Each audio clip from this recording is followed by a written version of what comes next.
Ku itariki 14 z'ukwezi kwa gatatu mu mwaka w'1988 ku isi habaye ikintu kidasanzwe. I Bamako mu gihugu cya Burkina Faso havutse umugabo waje kubera abandi inshoberamahanga.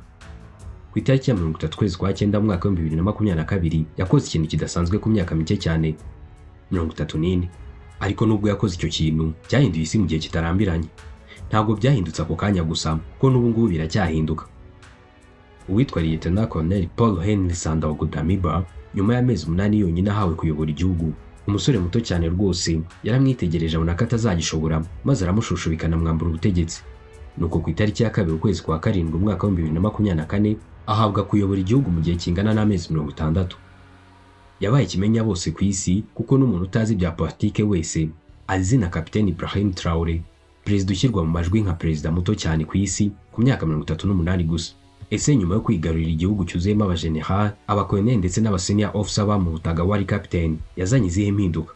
Uyu munsi munyemere nitwibande ku mayeri yakoresheje kugira ngo abe perezida, nyuma yuko hari abasirikare benshi bamurutaga yarushije ubuhanga mu bijyanye n'intambara akabafatana igihugu, konza bibategurira neza mu buryo burambuye.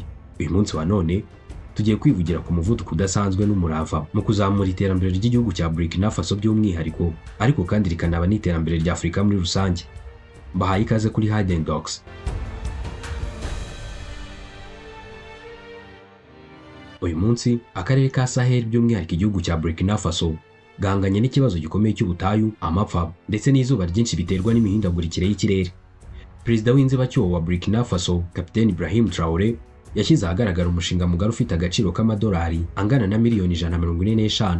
Uyu mushinga uzamara imyaka 6 wemejwe mu ntangiriro z'umwaka wa 2025.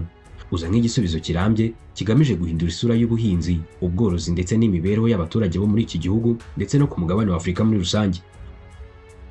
Uyu mushinga wa Capitaine Ibrahim Traoré waje ufite intego zikomeye kandi zihariye, zirimo gukura igihugu mu bukene ndetse n'inzara biterwa n'izuba, ariko intego nyamukuru z'uyu mushinga zikubiye mu ngingo zikurikira. Icya mbere ni ukugera ku bwigenge bw'amazi, aho igihugu gishaka kwihaza ku mazi bidasabye gutegera amaboko ku miryango y'amahanga. Traoré atekereza ko ubutaka n'amazi bya Burkina Faso bikwiye gucungwa n'abaturage ubwabo. Uyu mushinga kandi uzabafasha guhangana n'ihindagurika ry'ikirere ndetse n'ubutayu, aho uyu mushinga ugamije gukumira ikwirakwira ry'ubutayu bwa Sahara bumanuka buza mu karere ka Sahel. Uzabafasha kandi kwisuganya mu biribwa, icyo tuzi mu ndimi z'amahanga nka food security, ndetse no guha amazi abahinzi, bityo igihugu kigahagarika gutumiza ibiribwa hanze nk'umuceri ndetse n'ibigori, ahubwo kikitunga bidasabye gutegera amaboko ibihugu by'abera. Ikindi ni uko uyu mushinga uzafasha kugabanya ubushomeri mu rubyiruko binyuze mu gukora imiyoboro y'amazi, ubworozi bw'amafi n'ubuhinzi bizahakaza abanyamujyi ndetse n'abaturage bo mu byaro, bityo birinda urubyiruko kujya mu mitwe y'iterabwoba nka Al-Qaeda cyangwa se ISIS ishuka abashonje. Uyu mushinga uzagira ingaruka nziza z'ako kanya ndetse no mu gihe kirekire ku mibereho y'abaturage ba Burkina Faso mu nzego zitandukanye, aho uzafasha ubuhinzi n'ubworozi bwa kijyambere. Mu gihugu aho abaturage barenga 60% batunzwe n'ubuhinzi bushingiye ku mvura, uyu mushinga ni nk'umucunguzi binyuze mu kuvugurura ingomero 35 ndetse n'ibigega 15 by'amazi mu gihugu hose. Uyu mushinga uzatunganya hegitari 788 z'ubuhinzi bukoresha imiyoboro y'amazi cyangwa se icyo tuzi mu ndimi z'amahanga irrigation, bituma abaturage bahinga inshuro zirenga 2 cyangwa 3 mu mwaka. Ibi bizatera igabanyuka ry'ubushyamirane hagati y'abahinzi ndetse n'aborozi.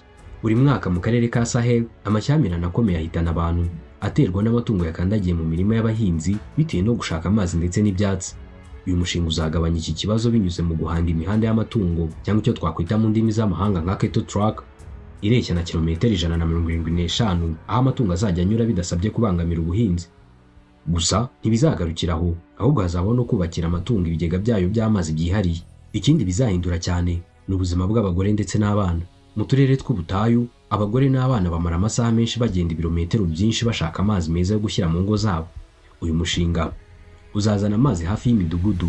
Ibi bizatuma abana babona umwanya wo kujya ku mashuri, kandi abagore nabo babona undi mwanya wo gukora indi mirimo ibabyarira inyungu.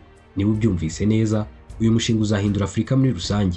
Umushinga wa Traoré ntabwo uzaherera ku mipaka ya Burkina Faso gusa, ahubwo uzatanga ishusho nshya ku mugabane wose wa Afurika mu buryo bukurikira. Hazabaho icyitwa Pan African Model, aho bazerekana icyerekezo cy'ubwigenge bitewe n'uko Afurika imaze imyaka myinshi igizwe n'imyanzuro y'inguzanyo ndetse n'ingwate z'amahanga. Kuba Burkina Faso yarerekanye ko ishobora gukora umushinga ungana na miliyoni 145 z'amadolari y'amanyamerika ishingiye ku mutungo wayo bwite, bizatuma n'ibindi bihugu bya Afurika bikanguka. Uyu mushinga uzafasha cyane mu igabanuka ry'impunzi z'ikirere. Aba nta bandi n'abaturage basize ingo zabo muri Sahel kubera amapfa n'inzara, bakajya mu bihugu by'amajyepfo nka Cote d'Ivoire, Ghana cyangwa se bakambuka bajya mu Burayi. Uyu mushinga numara kurangira uzafasha abaturage bagiye bahunga bitewe n'izo ngaruka bagaruka iwabo mu bihugu byabo. Uyu mushinga kandi uzashimangira ubuhahirane muri IES.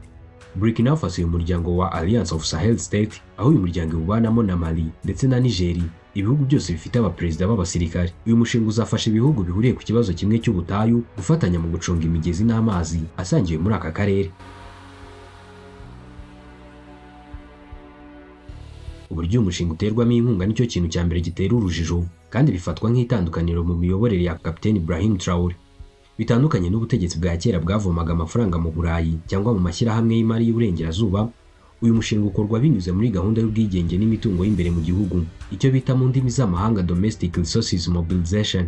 Kapiteni Traoré yafashe imigabane na zahabu zahoze zicungwa n'abanyamahanga, amafaranga zivuyemo ajyana mu bikorwa remezo, imisoro y'imbere mu gihugu, umusanzu w'abaturage, imisoro yashyizwe ku bicuruzwa bimwe na bimwe, ndetse n'umusanzu w'abaturage ku giti cyabo, icyo bita Patriotic Support Fund, byose abishyira kuri uyu mushinga. Yashyizeho ikigega gishya cy'igihugu kigamije gukusanya amafaranga ava mu bucuruzi bw'imbere mu gihugu ndetse no kuyasubiza mu mishinga y'amazi, cyitwa National Water Fund.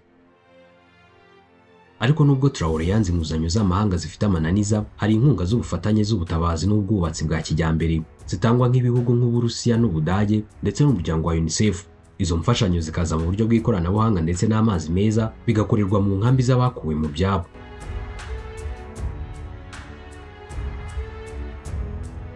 Kuba uyu mushinga ukorerwa mu karere ka Sahel gafite ubutayu bunini n'izuba ryinshi bituma uba w'agaciro kadasanzwe.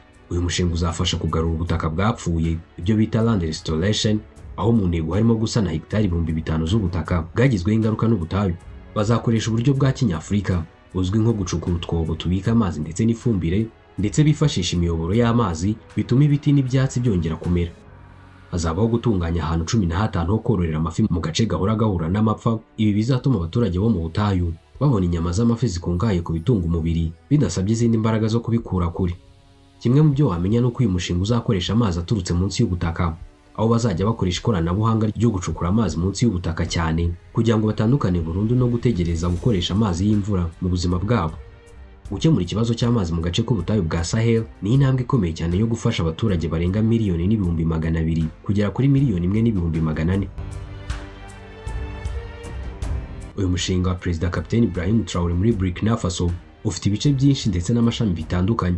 Kugira ngo tubimenye byose mu buryo burambuye kandi bugaragara, dore uko uyu mushinga uteye. Uyu mushinga ntabwo ukorerwa mu mijyi mikuru, ahubwo wibanda mu bice byasharirijwe n'ubutayu ndetse n'umutekano muke. Akarere ka Bokre, aka gasanzwe karatoranijwe kuba ubutaka bw'ubuhinzi bw'umuceri. Aka karere kari mu katoranijwe mu guhabwa ingomero nshya kugira ngo hongererwe umusaruro. Akarere ka Central ndetse n'akarere ka Sahel, ibi nibyo bice bikunze guhura n'ikibazo cy'amapfa ndetse n'ikibazo cy'ubutayu. Si ibyo gusa, kuko ni n'indiri y'inkambi z'abakuwe mu byabo n'intambara. Akaba ari naho hari gucukurwa amazi yo munsi y'ubutaka kugira ngo abashe kugera ku baturage bayakeneye.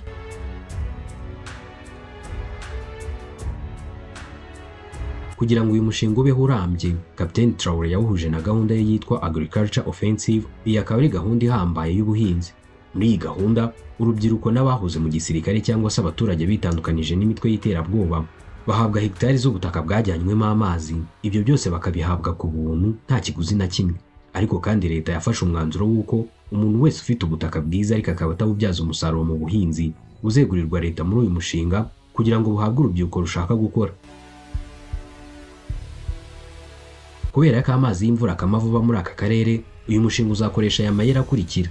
Bazakoresha imiyoboro n'ibigega bitwikiriye, icyo tuzi mu ndimi z'amahanga nka subsurface water storage, aho mu bice bimwe bazagerageza kubika amazi munsi y'ubutaka cyangwa se kuyatwikira kugira ngo izuba ryo muri Sahel ritagira umwuka.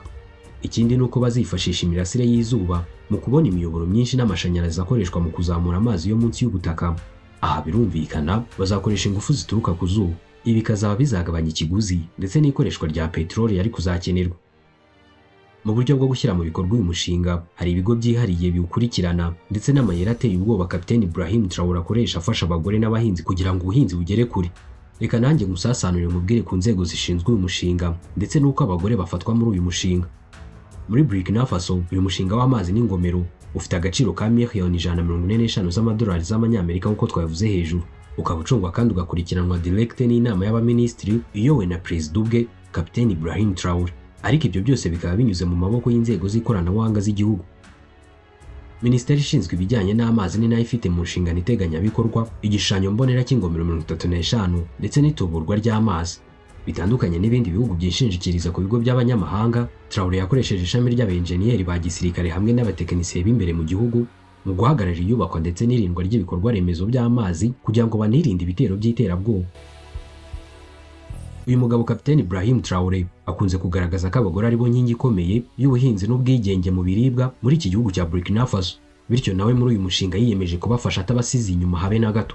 Uyu muperezida yiyemeje gufasha abagore babarizwa mu gihugu cye mu buryo bukurikira: yabemereye kubaha imiyoboro n'ibyuma byo kuzamuza amazi, abagabanyiriza ibiciro cyangwa se akabibaha ku buntu mu gihe bari mu makoperative abahuriza hamwe.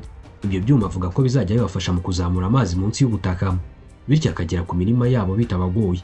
Uyu mugabo ashyigikira amakoperative y'abagore ku buryo buteye ubwoba. Umva aka kantu: umuryango w'abagore uhinga uzwi nka Zongo Women's Cooperative ukorera ubuhinzi bwayo mu gace ka Lumbira uhinga hegitari zirenga 3, ni urugero rw'abatunguwe na Perezida Traoré, aho yabasuye abizeza kububakira ingomero z'amazi ndetse no kubagezaho ikoranabuhanga rya kijyambere ku bigendanye no kuhira. Ikindi kandi ni uko muri iki gihugu abagore bari guhabwa amahugurwa n'ikoranabuhanga ryo gufata ubutaka bwo mu butayu bakabuteramo ibiti bishobora kugumana amazi, ubutaka bukaguma butose. Ibi bikaba bituma ubutaka bwabo bworoha guhingwamo imboga, imbuto ndetse n'ibishyimbo bya cowpeas.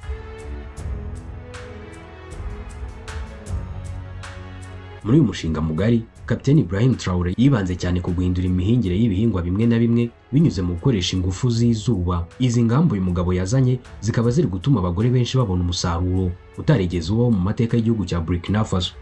Uretse imboga n'ibitunguru, gahunda y'uyu mushinga wahaye abagore imbuto n'amazi bikoreshwa mu kongera ibihingwa bikurikira: umuceri, bitewe n'uko Burkina Faso yajyaga itumiza hanze toni zirenga 200,000 z'umuceri buri mwaka, ariko uyu mushinga wiyemeje guha amakoperative y'abagore ibishanga n'imiyoboro y'amazi, bityo bizaborohera mu guhinga umuceri, aho intego ari ukweza toni 1,000,000 y'umuceri kugira ngo igihugu kibashe kwihaza ku muceri. Igihingwa cya kabiri ni ingano. Ingano nicyo kintu gishya kandi gikomeye cyane cyatekerejwe na Kapiteni Ibrahim Traoré.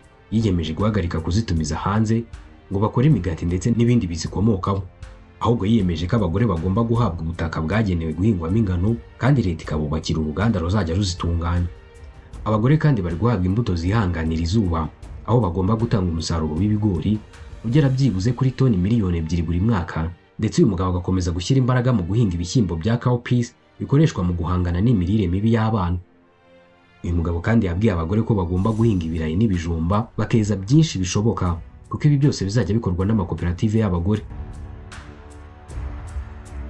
Nubwo uyu mushinga ari mwiza cyane, ushobora guhura n'ingorane cyangwa se n'izindi ngaruka zishobora kuzawutinza cyangwa se ntunagerweho nk'uko watekerejwe. Hashobora kuzabaho umutekano muke kubera ko iki gihugu cya Burkina Faso gihora gihanganye n'ibitero by'iterabwoba bifite intwaro. Kubaka ingomero n'imiyoboro y'amazi mu bice bya kure bishobora kuzagorana kuko abaterabwoba bakunze gusenya ibikorwa remezo bya leta cyangwa se bakanashimuta abakozi ba leta. Ndabashimiye cyane mwebwe twabanye kuva mu ntangiriro z'iki kiganiro kugeza tugisozanyije. Uko byagenda kose, niba ugeze aha tukiri kumwe wakunze ibyo dukora, kanda subscribe kugira ngo tujye dukomeza kubana, ariko kandi ntugende udatanze igitekerezo cyawe.